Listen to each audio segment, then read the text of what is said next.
Line drive to right. Takes a three. Touchdown 49ers. Hurry! And we're back in the Nerve Center. Murph Mac, a new GM for the 49ers. Okay, so that's something. Check. GM hired. Coach to be named soon. So I'm actually throwing it to you today, Murph. I know you put a lot of time and thought into this. We just got off the air. We talked about John Lynch a lot today.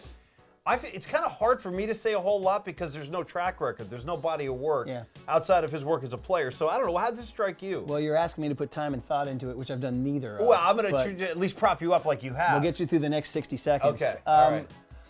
It's very weird. Yeah. There's 25% of my brain that is very skeptical about this. And I'm going to go negative before I go positive. Okay. All right, I'm going to take you down a negative road and end you up on a positive track for you pecan listeners out there. And that is, it looks like he might have been the only guy left standing. I know George Payton and Terry McDonough were interviewing, but the number of guys who took their names out of the list is alarming to me. Whether it's a Gutekunst or a Wolf or this guy Ballard who left Kansas City, he wouldn't even take Jed's call. He just took the job with the Colts. So there's all these things to think, oh my God, is John Lynch really the only guy who basically said to Jed, I want this job? That's the negative part of it.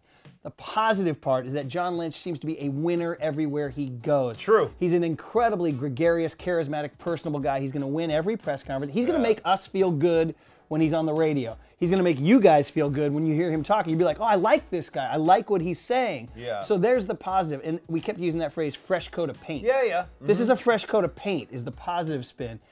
He's never drafted anybody. He's never scouted a Senior Bowl. Right. He's never done any of these things. Right. So there's all sorts of questions. The negative, I'm going to end it with like sort of a negative tip. Okay. There are more questions than answers. So Murph, you're saying it's almost like Stonehenge. A lot of it's spectacular looking, but more questions than answers. In Stonehenge, they said no one knew who they were or what they were doing. I know how they dance. That's kind of where we're at. Great. But it's something. They got a GM.